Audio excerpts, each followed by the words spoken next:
Storm clouds gather over the Mediterranean Sea and its dark secrets.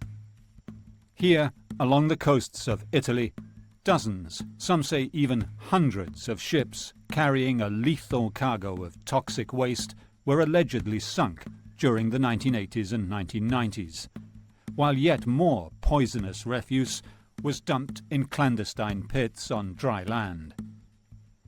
The poisoned ships and the secret waste landfills have been the subject of investigation for decades, but institutions in Italy have consistently failed to uncover the true extent of criminal disposal of the unmentionable side effects of Europe's economic boom.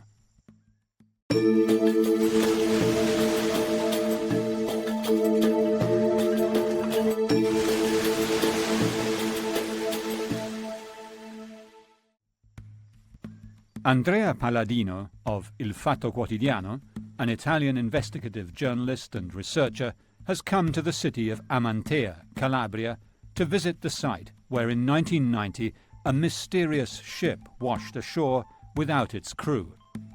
The stormy seas on the 14th of December 1990 pushed the roll-on, roll-off cargo ship Rosso onto the beach of Formiciche, just south of Amantea. It was on its way from Malta to La Spezia. In this unique footage, shot by a local police officer, the ship is still at the mercy of the waves. What was aboard the ship when it was abandoned by the crew may never be known, as a conspiracy of silence surrounds the disposal of toxic waste in Italy in the 1980s and 90s, a conspiracy that has claimed at least 2 lives. It is a moral crisis that still affects Italy and the Mediterranean today. What is important, also out of respect for a journalist colleague who died following this lead, is to demand the truth always and relentlessly with regards to this traffic. Today, and I have to say this with sadness, we have only repentant informers from within the Camorra. There is not a single industrialist who has admitted to a crime. If these ships, or even just a few of these ships, actually do contain radioactive material, or dangerous toxic materials as they used to call it, they are ticking time bombs. From Calabria to Naples, the story of the illegal disposal of toxic waste is one of the darkest pages in the history of Italian and European industrial development. The small Calabrian town on the Tyrrhenian coastline was the scene of one of the most extraordinary shipwrecks of the time. On the 14th of December 1990, the MV Rosso was on the home leg of a journey from Marina di Carrara to Malta and back to La Spezia, when it ran into trouble and began taking on water. The crew was winched off, but 11 hours later it was washed up onto the beach here. The ship had a sinister story.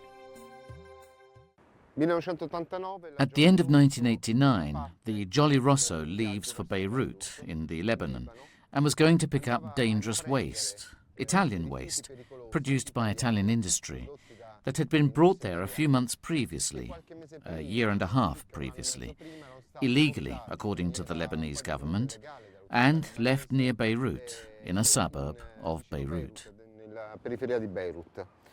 The salvage company Smith was called in with a tug to try to pull the Rosso off the shore, but this proved impossible. Over the next year, the ship was broken up on the beach by a local company. What the Rosso was carrying and why the crew abandoned it, although not in danger of sinking, has become part of the wider investigation into the clandestine toxic ships. There is some evidence that the residues from the Rosso, ex-Jolly Rosso, were found in the area of the river Oliva.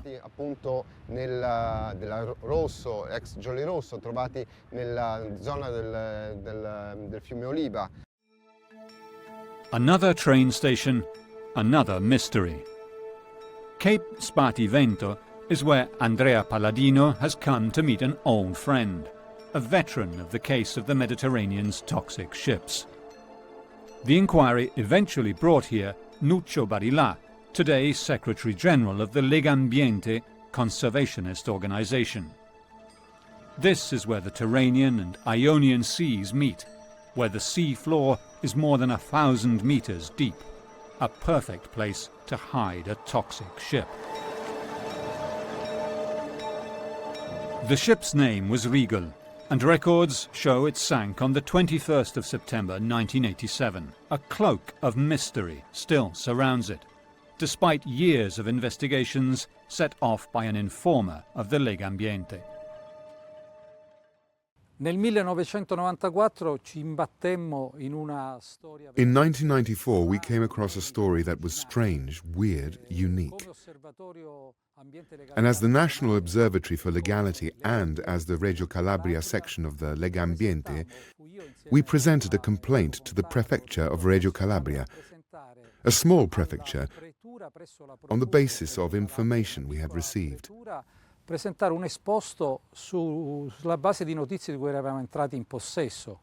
The informer told the activists that the local mafia, the 'Ndrangheta, was carrying toxic waste from ships that docked in Calabria to be hidden in the caves of Aspromonte, the wild mountain range of Calabria. The complex and wide-ranging investigation met with institutional hostility and cover-ups. Still today, the rivers and sea in the area present worrying signs of radioactivity. What has been established is that this sea has significant contamination of heavy metals and cesium-187, and this has been established in analysis done by Italian environmental agencies. Far to the north of Italy, journalist Sondra Coggio has battled for decades to shed light on waste trafficking in the La Spezia area, both in the local landfills and in ships sailing from the port. Calabria is perfect because it had a very deep sea floor with undersea canyons and has natural mineralogical characteristics, such that radars will always identify base radioactivity. This has been explained to me by several sources that, without wishing to name them, spoke to me about it. Just 20 minutes by car from La Spezia is the port of Marina di Carrara, specialized in loading marble from the most famous marble quarries in the world. Many of the mystery ships left either La Spezia or this port. Marble dust is heavy and known to mask radioactivity. In quel periodo, per esempio, fu decisivo. At that time, for example, the contribution of the Forestry Police of Brescia was decisive and extremely important. The Forestry Police of Brescia that was already investigating these ships, and it was thanks to indications by the Forestry Police of Brescia that pointed to one of the ships that occupied us most over the years, the Regal. Una delle navi che più hanno impegnato, diciamo, negli anni, la Regal. If the Regal is the earliest documented toxic ship in Calabria, the Rosso raised investigators' suspicions years after it washed up on the Calabrian coast. This incredible footage of the Rosso shows it empty. The remains of a cargo of tobacco is spread around the hold, and much of it has fallen into the sea and washed up on the shoreline. The outside of the ship has been damaged by an attempt by another ship to tow it before it reached the beach. Another fact that has been proven is that a few kilometers away, on the River Oliva, investigators found industrial waste that was stocked. How can I describe it? Not simply abandoned barrels near a river. No, these were stocked in a reinforced concrete sarcophagus. So, with a method that goes beyond the simple, illegal waste disposal that, unfortunately, is characteristic of southern Italy. The mystery of the Rosso is emblematic of the story of the toxic ships. There is a wide hole cut in its side to provide access to the hold. The hold seems empty, and yet this film in itself holds an enigma. Only an expert could fully understand the mystery of the toxic ships. One of the key players in the investigation was a Coast Guard captain, Natale de Grazia, who brought his technical knowledge of commercial shipping to the table. He was a close personal friend of Nuccio Barilà. I knew Natale de Grazia as a youth, in the quarter we lived in the playing fields of Gallico Marina. Then I met him again as a young officer of the Coast Guard. He became our reference in the 1980s for the environmental battles we were fighting.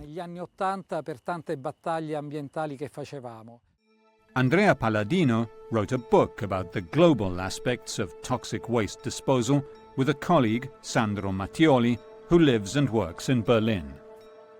During the research for the book, it quickly revealed that the waste problem was actually not waste being brought to Germany, but rather waste that was being disposed of down to Italy as well as to Africa in the past. So on this theme, my friend and colleague Andrea Palladino and I, we researched for a long time, and this is how the book came about. I think that's an interesting thing. This one piece will make 52 layers. Watch on mobile devices or the big screen. All for free. No subscription required.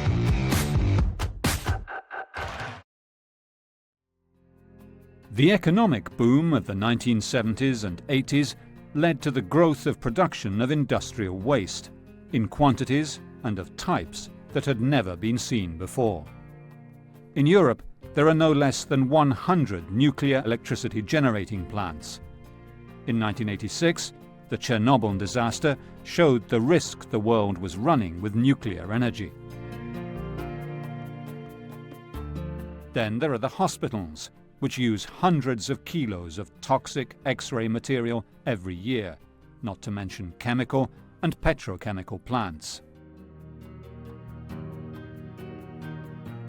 Stocking or destroying radioactive waste that takes thousands of years to break down was becoming a nightmare for Europe.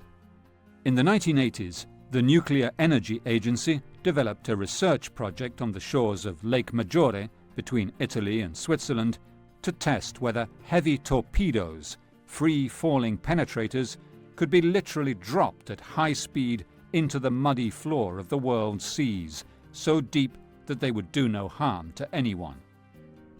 The project was abandoned in 1987, and in 1993 the solution was officially banned by the London Convention.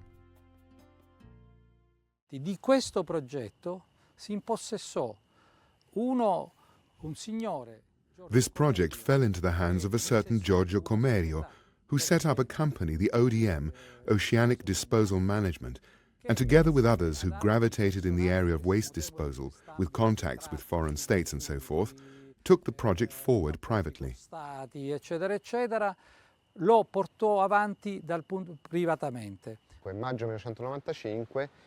In May 1995, the Forestry Police, together with Captain De Grazia and the Carabinieri, searched the home of Giorgio Comerio, the entrepreneur whose plan it was to sink radioactive waste in the seabed.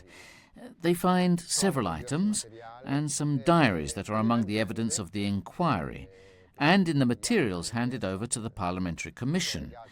And on the page of the 21st of September 1987, there's a phrase which reads, "Lost the ship." Captain De Grazia notes that from his own research that the only ship to sink on that day was the Regal. Personalmente ho partecipato con un gruppo di giovani volonterosi amici, abbiamo deciso di investire tempo e denaro per realizzare un progetto e un'ipotesi di fattibilità ingegneristica. The Regal allegedly sank on the 21st of September 1987, off the coast at Cape Spartivento. It was the subject of a court action brought by Britain's insurance brokers Lloyd's, who refused to pay compensation because they suspected the ship had been scuttled. At the time, customs officers in La Spezia, the port it had departed from, had suspected the ship owners of smuggling and had tapped their phones.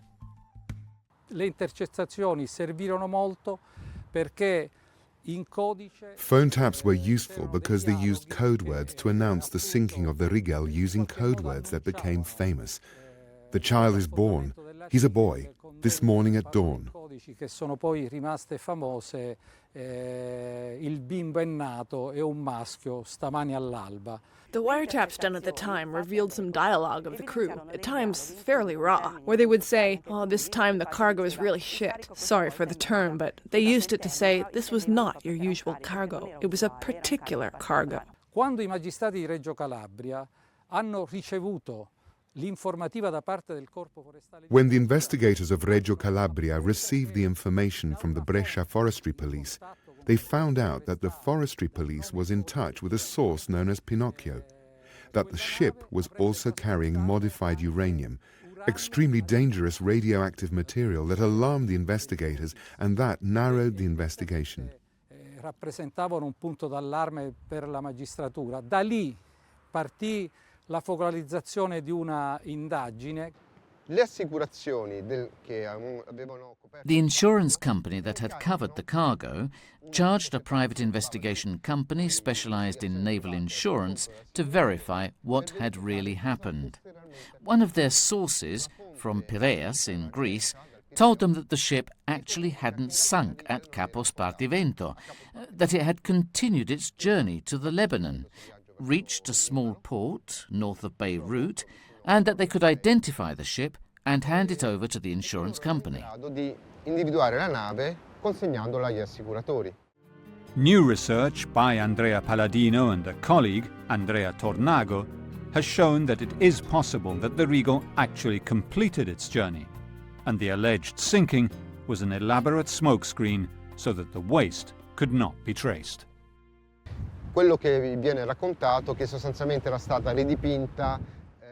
they are told is that the ship had been repainted, ready to change IMO number, name, and return to the seas.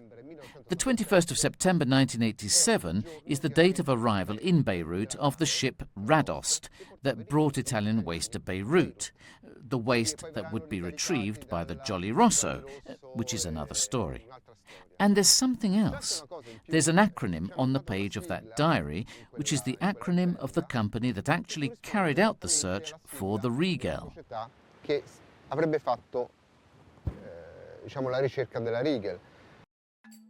During the same search, the investigators allegedly also found the death certificate of an Italian journalist murdered in Somalia in 1994. Somalia was one of Italy's client states until the devastating civil war of 1992.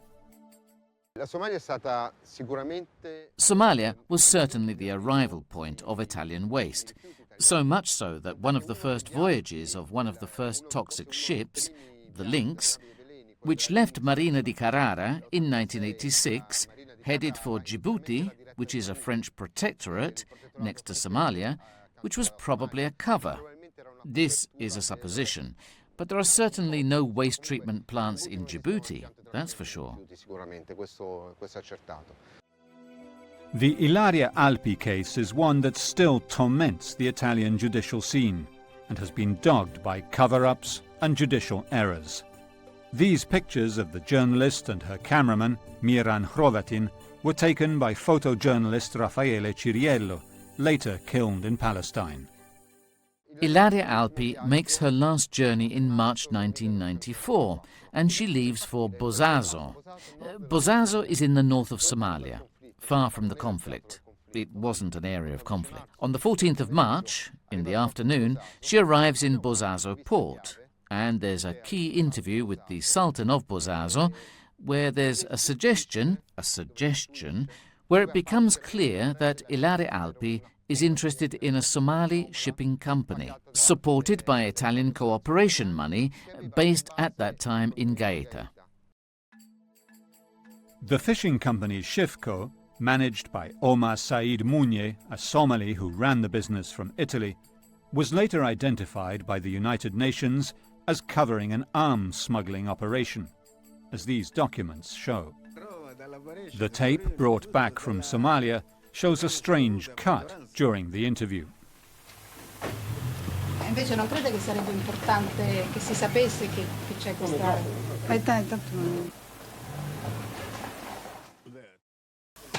Beh, durante il collasso lui era a capo di questa flotta, una internazionale che si chiama Shifco. Ed era una proprietà praticamente del Siadbar. E lui li faceva l'amministratore. A few hours later, Ilaria Alpi and her cameraman were shot dead in the streets of Mogadishu. They were violent times, but this seemed more like an execution, said her friends. There's a story tied to several documents attributable to the Italian secret services that indicate that there was a mission underway by our military intelligence, special services essentially, outside the military intelligence, so groups of special intelligence forces, I don't know what they are officially called, that was being carried out at that time in Bosazzo. Obviously, this suggests a particularly worrying context with regards to the death of Ilaria Alpi. What is certain is that when Ilaria Alpi returns to Mogadishu, together with her cameraman, Miram Hrovatin, she is killed in an ambush to all effects. And what is certain, and always happens in these stories, is that the following investigations are dogged by evidence tampering, false leads, and epic failures. Another mysterious death blocked the investigation into the toxic ships. On the 12th of December 1995, Captain Natale De Grazia and colleagues were on their way up to La Spezia to collect key evidence that could have proved decisive for the investigation, when the Coast Guard officer died of an apparent heart attack. Molti magistrati erano stati minacciati. The investigators had been threatened. Some of them followed. Strange things were happening around this investigation, so much so that due to the seriousness of the crimes and the international implications, the magistrates felt obliged to inform the President of the Republic, due to the delicate nature of the investigation. They were about to open a complicated can of worms, and De Grazia was a key that opened many doors. Era veramente una chiave che apriva tante cose. Quell'inchiesta poteva avere una svolta. That investigation could have turned a corner, and that corner was represented by a ship. And this is a story of ships. And it was the Latvia that had once belonged to the Soviet secret services, the KGB, which at a certain point, and this is 1995, there's a source of the group of investigators that were following the toxic ships that told them the ship was about to leave port and that it was going to be used to carry dangerous cargo, probably radioactive.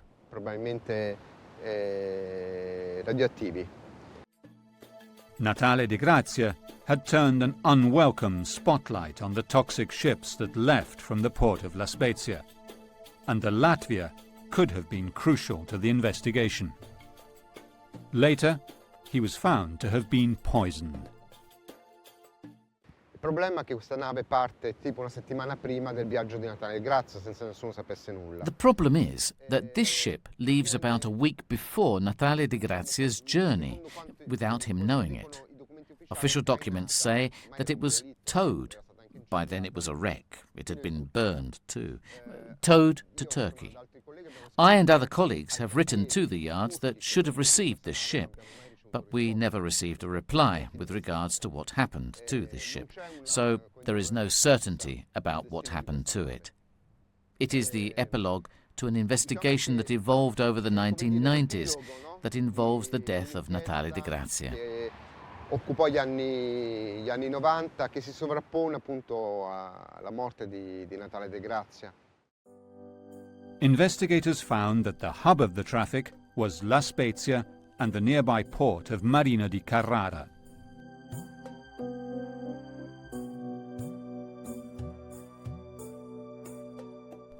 La Spezia is an important naval base, and Marina di Carrara serves the most famous marble quarries in the world.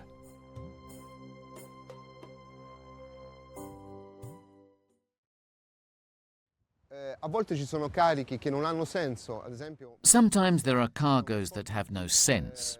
Often, for example, there is a cargo of marble granules or residue, or cement blocks, which have such a low economic value that it makes no sense to carry them. So, analysing this data, we find out that there are dozens and dozens of sinkings that are at least suspicious. Di incidenti perlomeno sospetti. The case became bogged down until 2005, when there was a new opening into the dark world of the sunken toxic ships of the Mediterranean. Dr. Giordano Bruno of the Paola Prosecutor's Office opened an investigation on the basis of information he received, according to which there is a possible sighting of a wreck a few kilometres out from Amantea, so a place that falls in line with the story, at Cetraro.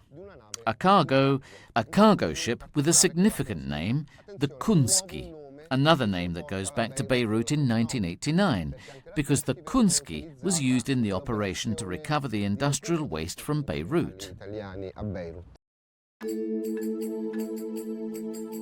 Francesco Fonti, an ex-member of the Calabrian mafia, delivered to the Italian magazine Espresso a 49-page document that names the ships containing toxic waste that he personally sank and their locations. A search by the Coast Guard delivered these pictures, shown on all national and local TV stations. Pictures from over 400 meters depth to the investigator's desk. They seemed to confirm the words of the mafia turncoat.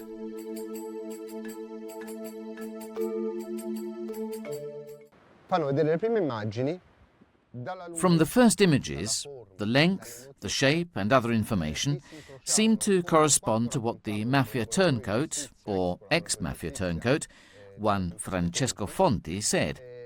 That ship, as filmed in this first underwater search, corresponded to the Kunski. These waters off the coast of Calabria are among the most beautiful in the Mediterranean, but, according to the Legambiente, they hide the darkest secrets of the 1980s. Bene, ci fu questo clamore dicendo, ecco, vedete, abbiamo trovato finalmente quello che era sempre mancato in questa storia. So there is this clamour, because they had found what has always been missing from this investigation, what is generally called the smoking gun. In other words, the proof that the ships were sunk in the Tyrrhenian Sea with dangerous waste, if not radioactive materials, aboard.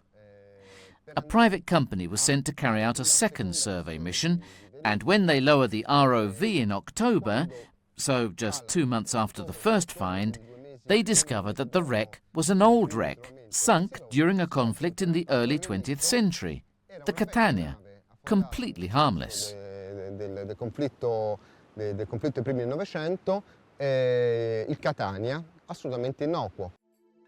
Analysis of the seawater here shows traces of radioactivity, so much so that fishing was forbidden for months. But the wreck of the Kunski has never been found.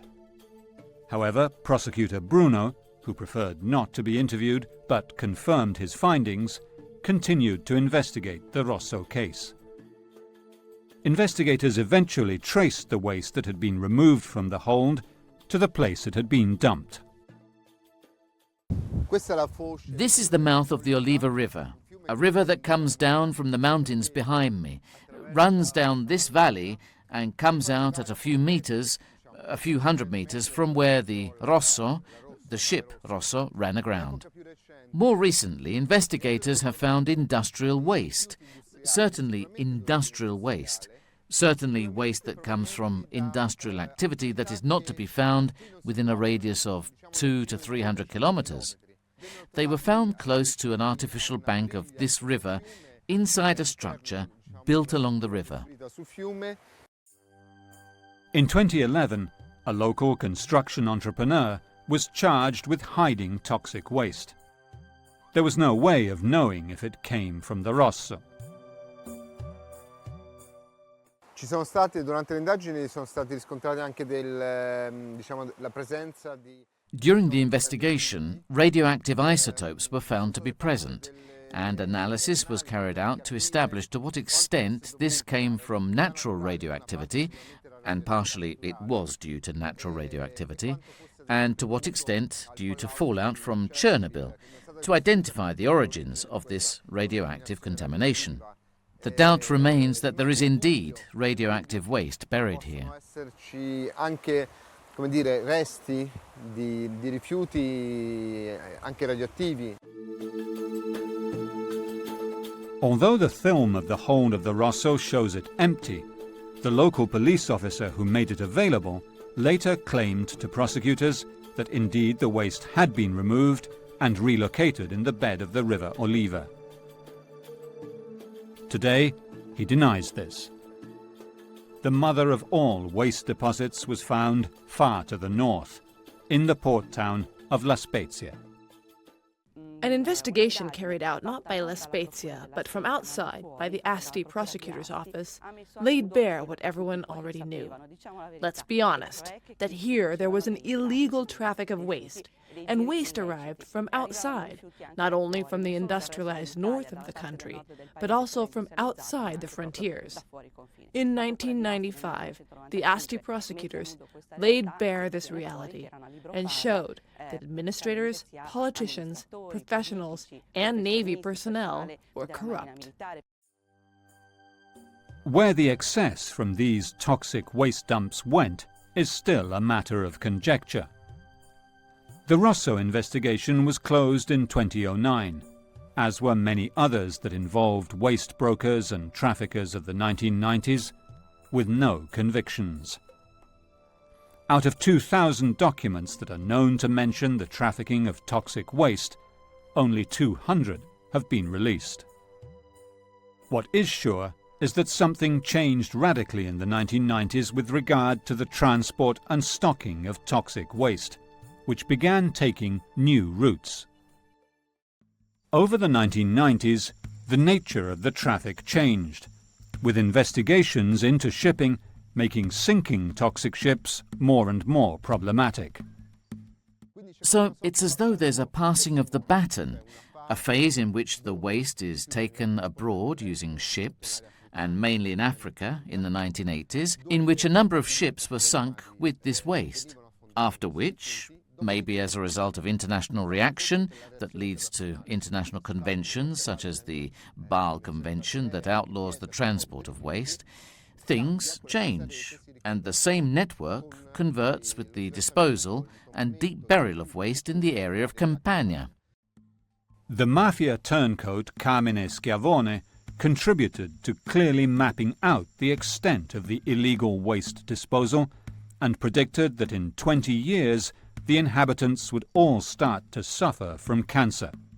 His deposition in 1997, kept secret till 2013, was a shock to investigators. Italy's National Health Institute confirms that in 2014 there was a 10% higher cancer rate for men and 13% higher for women in the Caserta area, with a 56% higher than average hospitalization of children with cancer. Carmine Schiavone speaks of the excess waste. He says that they sent trucks up from the south to pick up the excess. He said to me that first they filled up the whole of the north, wherever they could, under the public works, under the motorways, in the quarries, in the mountains. Then he said, here, we've filled everything, after which we began taking it south. Sagte, sein Clan habe aus Deutschland radioaktive Abfälle nach Italien. He said the clan had brought the radioactive waste from Germany to Italy, brought it to Campania, to the area around Caserta, where he was from, and it had been dumped there. He said the radioactive waste that came from Germany was in leaden boxes and had the stamp of the eagle on it, and it was mixed with a domestic waste or industrial waste, and then these 15 or 20 meter holes were covered. Industrieabfall und dazwischen immer wieder Erdschichten, bis dann dieses Loch von 20 Metern Tiefe oder 15 Metern Tiefe, je nachdem, aufgefüllt war. Here in the hinterland of Naples, the local mafia clan, known as the clan of Casal di Principe, the Casalesi, controlled the public works contracts. The heartland of the Casalesi clan is this unassuming town close to Naples and Caserta. The local mafia's main business was construction and management of public works, and they had access to trucks, diggers, and land. Maurizio Patriciello, parish priest of Caivano, is the leader of the anti-pollution activists. I met Carmine Schiavone a few years ago, and I asked him this. Now tell us, help us, be on our side. And many of the places he indicated are no longer in the countryside. Now there are buildings on them, and whole parks. Gianni Caruso is a local activist and has exposed many of the environmental frauds of the past 8 years. This is a landfill that is about 30 years old. There are at least 12 like this in the Vasto area of Giuliano. The Vassallo, Bidognetti, Micillo, all the personalities of the Camorra that are all on trial today. And we are all civil plaintiffs. This was a legal landfill. They emptied toxic waste, such as the waste from Porto Marghera, the Acne of Cengio, and the industrial waste of Indesit and Acme. The extreme poverty in the area meant that the local mafia had access to infinite labour in exchange for the basic material necessities. I have heard with my own ears some of the people say, "Father, the Camorra gives us bread." This is horrible, but true. When a family lives in poverty, doesn't have money to pay for electricity, and the Camorra gives you the means to put bread on the table, this is true. Obviously, the price is very high. The family will remain a prisoner for their whole lives and will never be able to say no to the Camorra.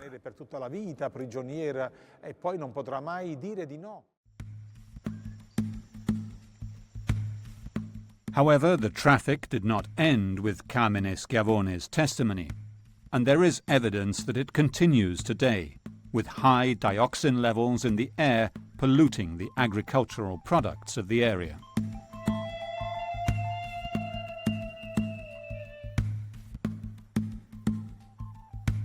Although the mafioso indicated the waste landfills where he and his accomplices buried highly toxic waste, his account is just the tip of an iceberg that is just beginning to emerge now, one that is likely to dominate Italy's landscape for decades.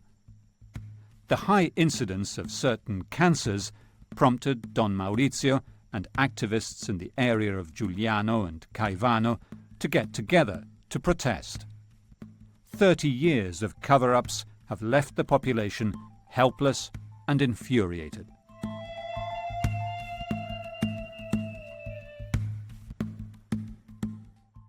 This is a Vassallo landfill. This, where we are now, is a weighing machine where the trucks were weighed and then the trucks were discharged. And there's proof that with 100,000 lira, or 50 of today's euros, trucks could be discharged without any form of checks. So the truck could have anything on board, but with 100,000 lira, they could discharge it. And the police had to manage the situation because the trucks were lined up out into the road. Most worrying for the locals is that the site has never been stabilized and made safe, and the toxic liquids at the bottom of the landfill threaten to infiltrate the water table that serves millions of local residents. However, the mafiosi of the 1990s, who used their local power to illegally process dangerous waste, have since been rounded up. The problem, says Giovanni, is that the situation never changes. The biggest problem is that the government, through the states of emergency, has allowed ordinary urban waste to be discharged here on top of the toxic waste buried below. So the harm that the very people who should have been protecting us have actually caused is unimaginable. Smoke and gas continue to rise out of holes in the landfill. toxic gases. And yet, close by, the local government of Giuliano has located a gypsy camp, and the children continue to play, avoid school, and engage in the burning of illegal garbage here. The land in this area is known as La Terra dei Fuochi, the land of fires, where toxic waste material is burned with rubber tires. This is a different form of toxic waste disposal from the deep burial of industrial refuse. Mauro Pagnano is a local activist, reporter and photographer, and works with Maurizio Patriciello, parish priest of Caivano, to bring the issue to national and international attention. Perché Terra dei Fuochi? Terra dei Fuochi si chiama in questo modo perché in realtà Why Terra dei Fuochi? It's called the Land of Fires as a reference to the toxic fires, the activity by which the residues of textile, construction and other types of local industry are burned. So there are a number of factories that work illegally, then they have to dispose of waste illegally. Una serie di fabbriche che lavorano a nero e che quindi per forza di cose devono smaltire a nero. Mauro Pagnano and Father Maurizio work together with activists like Gianni to force the authorities to take action. I asked the mothers that I knew who had lost their children, Mauro too. I asked Mauro, whom you know, if they were available to be photographed with their child. They said yes, and Mauro's great, and 11 of these mothers were photographed with the photo of their dead child in their arms, sitting on the bed in the child's room.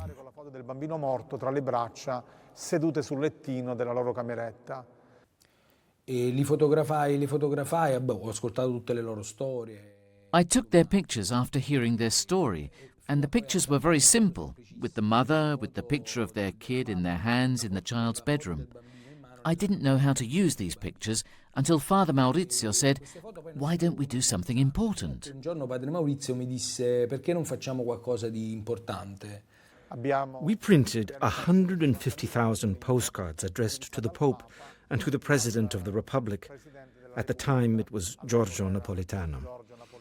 And we told people to come and to get them free of charge, put a stamp on them, and the President's palace was flooded with these postcards. And the President called us in, and we went to the Quirinale Palace with 13 mothers who had lost their children. The toxic waste hidden 30 years ago by criminal gangs working for international lobbies is still there. But another pressing problem is the thriving submerged economy of counterfeit clothing and footwear. Quindi la camorra dei Casalesi ha fatto, alleanza con gli industriali. The Camorra of the Casalesi clan has allied with the dishonest industrialists, and this has allowed tons of industrial waste from the north of Italy to be offloaded into Campania. Then there are the Campania industries of shoes, bags and textiles, most of which work illegally. And since the product isn't registered by the financial police, so if they work illegally, obviously their waste has to be burnt. Se lavorano in nero è normale che poi gli scarti vengano bruciati. Burning rubber tires together with the waste ensures that there is no trace of what was being burned, but sends massive quantities of dioxins into the air. Abbiamo trovato sversamenti di montagne di pneumatici, non può essere un singolo meccanico che lo va a buttare lì che magari non... We've found dumps with mountains of tires, so it's not a single mechanic who goes out to throw them away and doesn't want to pay the refuse tax. They could be companies who have the job of disposing of them. But I don't know. I don't think they all come from Campania, because it's impossible that they produce all these tires in this area. Sometimes they are used to make a big fire to delay its being extinguished, and that way hide other substances, because when they burn textile residues, there are solvents in them and other stuff that risk exploding. Ci sono pure i solventi, c'è altra roba, no? Che può rischiare pure di esplodere. The poor quarters of the Naples suburbs are the local mafia recruiting ground. Breaking the bond between crime and poverty is almost impossible, and unemployment is high. says Father Maurizio. Nel mio quartiere penso che raggiunga l'80%. In my area, I think it reaches 80%. So sometimes I ironically say, by nature, if a person doesn't eat, he should die within 15 days. If he doesn't die, that means he eats. But if he's unemployed and earns nothing, how can he eat? Ma se è disoccupato e non guadagna, come fa a mangiare? Big industry and small producers living in the shadows together constitute a massive problem of waste control. Illegal and undeclared production processes make for illegal and undeclarable waste. Se noi pensiamo a quanti venditori ambulanti ci sono in giro per l'Italia che vendono il falso. If you think how many roaming merchants there are in Italy who sell counterfeit goods, you have to think that for every kilo of bag, there is at least half a kilo of waste. And where does all that end up? It's a problem. We all think of tax evasion as a problem, and we try to beat it. But we don't see tax evasion as having an effect on the environment. Di ricadute sull'ambiente. Giovanni has discovered another country road where the byproducts of illegal clothes manufacturing have been disposed of and asbestos has been dumped. In some places, rubber tires have been placed on top of the waste, ready to burn it, to destroy all trace of where it is from. This practice releases dioxins into the air. It all started here, but this is happening all over Italy and even all over Europe. We have opened the Pandora's box. This is just the beginning of the issue of the toxic landfills in the whole of Europe. Poverty and widespread illegal manufacturing have poisoned the economy and the health of the inhabitants of this area north of Naples. But the problem of disposing of toxic waste has become a Europe-wide phenomenon. The disposal of toxic waste in Italy has enriched the local mafias for at least 3 decades. Organised crime has been able to offer its services to the producers of toxic waste because it controls the territory. Who made the money? The Camorra. In fact, it operates in construction, earth moving and cement, and in waste. They earn more from waste than from drugs. Also because with drug trafficking, you go to jail. With toxic waste, you get a fine. Whatever kind of refuse you are disposing of, all you risk is a fine. The most delicate part of Andrea Palladino's investigation has concerned the extent to which the states involved knew what was happening. If there are Italian entrepreneurs who were connected to the Swiss, British or Luxembourg financial networks, it would be interesting for the security of the state to know more, and for the security of the firms who do their work correctly, because this kind of traffic creates unfair trade advantages, because it lowers the cost. So, in actual fact, the secret services have probably done too little from what emerges. I refer again to what Carmine Schiavone told me. For example, he trafficked cement. He was in construction. And he maintained that the secret services had him load weapons and toxic waste into the hold of the ships below. And then above were the products that were officially being transported by those ships, in this case, cement. They went to countries where there were rebel guerrillas, or organized or corrupt groups or politicians. Unfortunately, where there is poverty and unstable governments, there is a lot of corruption. And disposing of the toxic waste in those countries was paid for with arms. And in exchange, drugs were brought back. Why governments wanted to keep how toxic waste was being disposed of a secret is a question no one seems to be able to answer. However, disposing of the byproducts of nuclear energy production seemed to be a particularly tough remit for the Italian governments of the 1990s. C'è stata un'inchiesta importante della Procura di Matera che riguardava soprattutto un impianto, Trisaglia a Rotondella, vicino appunto a Matera. There was an important investigation by the Procura of Matera that involved the Rotondella plant near Matera, where the investigating judge, Pace, noted that there was a lot of confusion with the registries. It was a plant that contained radioactive and dangerous waste, and during the investigation there was some reference to bad handling of the materials.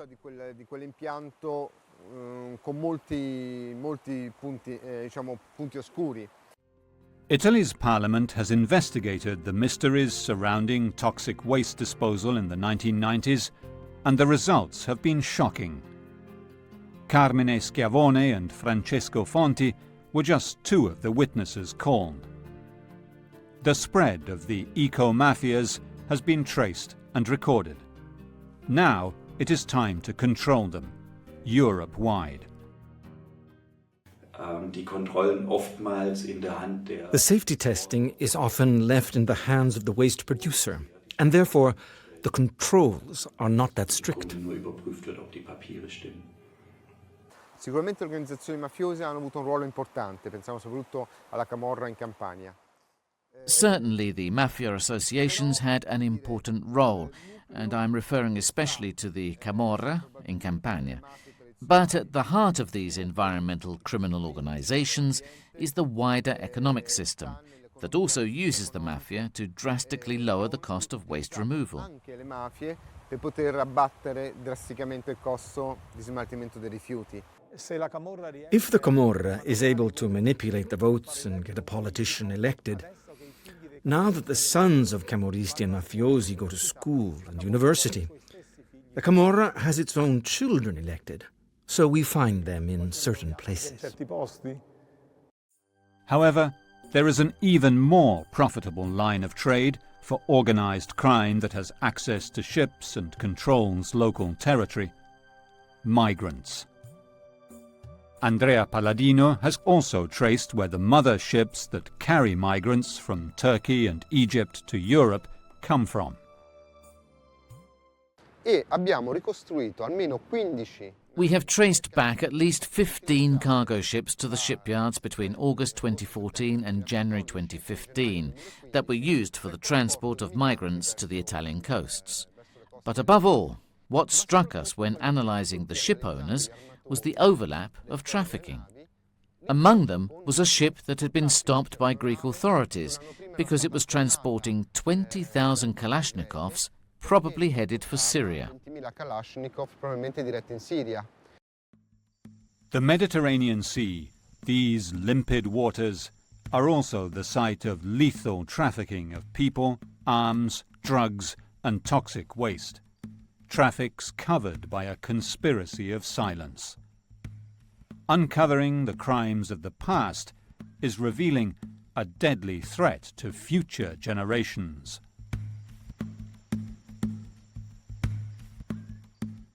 Da decenni pesa.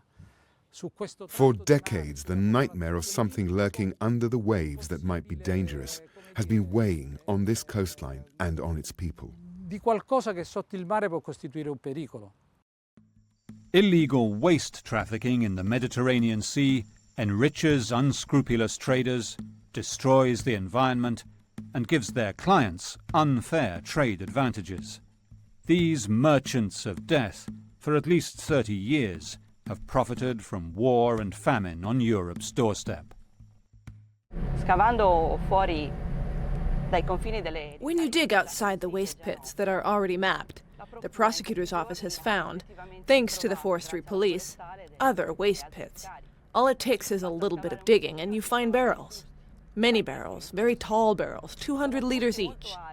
The locals would talk of these trucks arriving, also from abroad, trucks with foreign license plates, and they were carrying these barrels, and we know also that there had been some very serious episodes, such as this worker named Giuseppe Stretti, who was enveloped as he was working by this toxic cloud, as he was moving the barrels, and he died immediately.